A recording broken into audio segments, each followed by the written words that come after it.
सबक़नि जो थींदो उन जे इख्तिताम ते जेका दुआ थींदी आहे अल्लाह वटि उहा दुआ क़ाबिल क़बूल हूंदी आहे। तव्हां सां सभु जॾहिं दुआ में शिरकत कंदासीं अल्लाह से तव्हां असांजी दुआ क़बूल फरमाईंदो, अल्लाह से सभु हाजात पूरी फरमाईंदो, अल्लाह से सभु मुश्किल आसान फरमाईंदो। मोहतरम दोस्तो, सभ खां पहिरियां तव्हां असां हिकिड़ी शइ सम्झूं, ही मदारिस जंहिंजे अंदर क़ुरान ऐं हदीस जी तालीम ॾिनी वेंदी आहे, इन जी हैसियत छा आहे? मदरसे जे अंदर दीनी तालीम असांखे मिलियो छा आहे? सभ खां पहिरियां तव्हां असां इहो त यकीन कयूं था असांजो ख़ालिक़ अल्लाह, इहो सभ जो एतिक़ाद आहे, सब जो यकीन आहे असांजो ख़ालिक़ मन पैदा कंदड़ अल्लाह रब्बुल इज़्ज़त असांखे बि पैदा कयईं ऐं पूरी कायनात खे पैदा कयईं। अल्लाह रब्बुल इज़्ज़त असांखे जो पैदा करे ॿुधाई, छो त ही कायनात अल्लाह जो राज़ आहे। अल्लाह साईं पंहिंजे राज़ खे ज़ाहिर करण लाइ पंहिंजो आवाज़ मोकिलियो क़ुरान। असांखे क़ुरान ॿुधायो, अल्लाह तो फरमाए बान्हा मां तोखे पंहिंजे मक़सद जे लाइ पैदा कयो। असां कंहिंजे लाइ पैदा थियल हूं? अल्लाह जे लाइ। वरी पूरी कायनात खे अल्लाह पैदा कयो, वरी उहो राज़ ॿुधाई त ही कायनात सॼी बान्हा तुंहिंजे लाइ पैदा कई। कायनात सजी असांजे लाइ, असां अल्लाह जे लाइ। हाणे अल्लाह असां खां कहिड़ो कमु वठंदो? अल्लाह खे असां कहिड़ो कमु ॾींदासीं? छो पैदा कई? इहा शइ सम्झ खां मथे आहे। कायनात खे पैदा करे असांजी ड्यूटी लॻायईं, इन खां फ़ाइदो वठो। कहिड़ी शइ कायनात जी इस्तेमाल कयूं, कहिड़ी न कयूं, कहिड़े तरीक़े सां कयूं, काई ख़बर नथी पई। हाणे असांखे ज़रूरत पई छाजी? ओ जेको मदरसनि में इल्मु पढ़ाइबो आहे, जंहिंखे वही जो इल्मु चइबो आहे, शरीयत जो इल्मु चइबो आहे, अल्लाह जे रसूल जेका तालीम ॾिनी उहा इन मदारिस जे अंदर तोखे असांखे मिले थी। उन तालीम मां ख़बर पवंदी त बान्हा अल्लाह साईं तोखे पंहिंजे लाइ पैदा कयो त तूं अल्लाह सां कहिड़े तरीक़े सां ताल्लुक़ रख।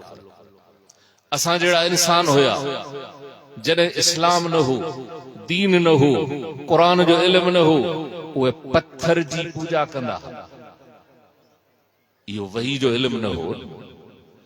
ज़िंदह त परे रहियो, मुर्दे जी पूजा कंदा। कपड़ा भी लाहे छॾियासीं, अणसिबियल कपड़ा पारायासीं, जनाज़ो पढ़ियोसीं, 8 फुट ज़मीन में दफन कयोसीं, पर इहा रोशनाई नहीं, इहो दीन न हो। उहो इंसान उन्ही मुअल माण्हू जे मथों वेही करे उन खां हाजत घुरंदो हो, उनखे मुश्किल कुशा समझंदो।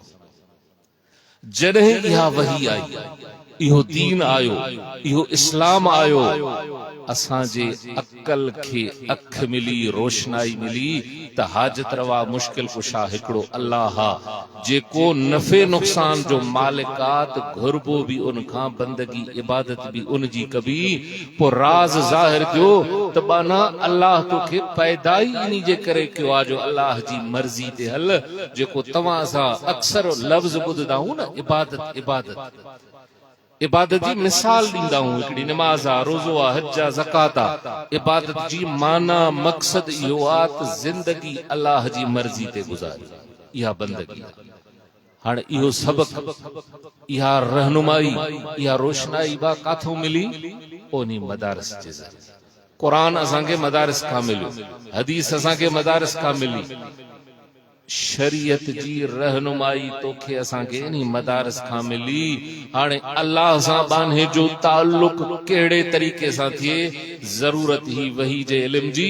इहो इल्म अॼु बि उहे माण्हू जेके इन इल्म खां परे, क़ुरान खां परे, हदीस खां परे, शरीयत खां परे, सहाबा जे रस्ते नक्शे खां परे, काठी दुनिया जो कानून आ, लोह जे औज़ार सां काटबी आहे। काठी के काटींदा आहियूं लोह जे औज़ार सां। अॼु त साइंसी दौर आहे, तरक़ी जो दौर आहे। हाणे काठी खे काटे, कुहाड़ो हणी, टुकुर टुकुर करे, ज़मीन ते खोड़े, वरी उन खे ॿाहूं ॿधियूं बीठा आहिनि न अॼु बि माण्हू। हे अलम जंहिंखे चवंदा आहिनि। कल उन्ही बांस जे लकड़े खे कुहाड़ो पियो हणे, अॼु ज़मीन ते खोड़े चवे ॿाहूं तूं ॿधेसि, चवेसि तो तूं मुंहिंजी हाजत पूरी कर। इहो अकल उनजो अंधो हो। अल्लाह जे नबी जेको असांखे दीन जी तालीम ॾिनी, वही जी तालीम ॾिनी, रोशनाई उन खां उहो परे थी वियो। अॼु बि उहो माण्हू जो दिमाग़ अकल कम नथो करे। कल कुहाड़ो पियो हणेसि, नौज़ बिल्लाह, अॼु उनखे ख़ुदा थो सॾे। जे अॼु तोखे असांखे इहा रहनुमाई मिली बि इन मदारस जे ज़रिए। ॿियो मां अर्ज़ कयो त काइनात जे अंदरि मखलूक पूरी खे अल्लाह से असांजे लाइ पैदा कयो। हाणे उनखे कीअं इस्तेमाल कयूं, कहिड़े तरीक़े सां इस्तेमाल कयूं, कहिड़ी शइ खे इस्तेमाल कयूं, कहिड़ी खे न कयूं, अकल नथो मथे। जेके इन वही जा इनकारी आहिनि, उन्हनि वटि इहा शइ त गोश्त, सभु गोश्त आहे। बकरे जो बि गोश्त आहे, कुते जो बि गोश्त आहे। बकरी खे बि अल्लाह पैदा कयो, कुते खे बि अल्लाह पैदा कयो। पोइ तव्हां मुसलमान अल्लाह जी हिकिड़ी शइ पैदा कयल खाओ, ॿी शइ खां नफ़रत। असां कुते जो गोश्त न खाईंदा आहियूं, मुसलमान असां नथा खाऊं। मौत क़बूल कंदासीं, कुते जो गोश्त इस्तेमाल न कंदासीं। हाणे जेको चवे थो त अल्लाह जी ॿई शइ पैदा कयल आहिनि, ॿई गोश्त आहिनि, ॿिन्हनि जा उज़वा, ॿिन्हनि में खून, ॿिन्हनि में साह, पर मुसलमान जेका तूं कुते खां नफ़रत थो करें, ओ इन वही जे ज़रिए तोखे रहनुमाई शरीयत ॾिनी त कुतो हराम आहे। अॼु कुते खां नफ़रत तूं असां कयूं था। साॻी जानवर बकरी आहे, घर में असां वटि ॿधल आहे, उन मां ॿ पाणी निकिरंदा आहिनि, हिकिड़ो पेशाब, ॿियो खीर।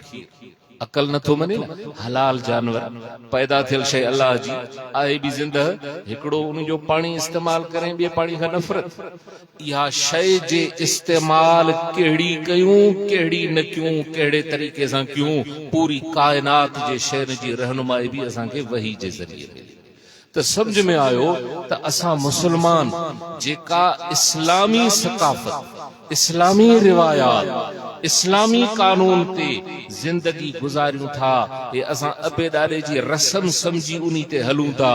पर इहो रिवायत, इहो कानून, इहो तरीक़ो मुसलमान जे तोखे मिलियो आहे, इन्ही मदरसनि जे सदके मिलियो आहे, जाते अल्लाह जे वही जी दीन जी रोशनाई।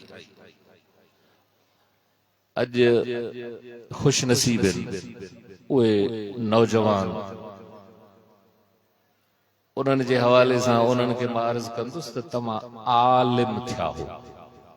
अरबी खे ॼाणींदा हो, आलिम जी माना, पर आलिम मंज़िल, जंहिं मंज़िल ते तव्हांखे वञिणो हो न, उन्ही जा आलिम थियो। अॼु दस्तार बंदी बुज़ुर्ग तव्हांखे ॿधाईंदा। हाणे तव्हांजे अंदरि इनक़िलाब ईंदो, तव्हांजो नालो तब्दील थी वियो। अॻे तालिब, हाणे आलिम।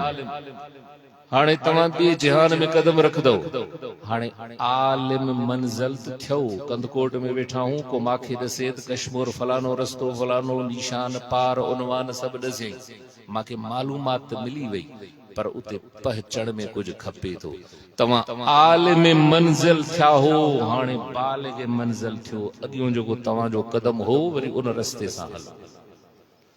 हाणे उस्तादनि खां वेही तव्हां काल अल्लाह काल रसूल जी सदा ॿुधी, हाणे अल्लाह वारनि सां तअल्लुक़ रखी, निस्बत उन्हनि सां रखी, वरी हाणे उन मंज़िल ते पहुचण जी कोशिश।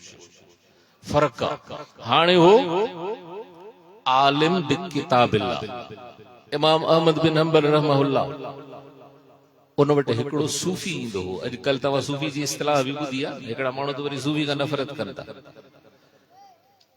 सूफी अबू हाशिम इमाम अहमद बिन हंबल केड़े पाए जो आलिम आहे, जॾहिं हदीस जो दरस ॾे थो, उहो दोस्त ईंदो हुस त सबक बंद करे, हदीस जो किताब बंद करे, उन जो इकराम इज्जत कंदो। शागिर्दन खे ॾुखी ॻाल्हि लॻी। नौजवान हा, शागिर्दन एतराज कयो, उस्ताद तू हेॾो आलिम आहे, हदीस जो सबक पढ़ाईंदो, हिकिड़ो सूफ़ी आयो आहे, तू सबक बंद करे उनजी इज्जत एतराम इकराम एॾो करेंदो। इहा ॻाल्हि उन्हनि खे न वणी।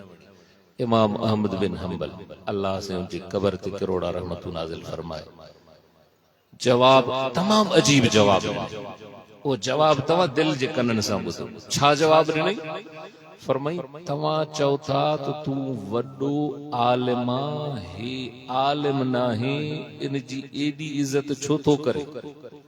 इमाम साहब फरमायो ॻाल्हि सही आहे तव्हांजी, मां आलिम आं, पर मां छा जो आलिम आं? आलिम बि किताबिल्लाह।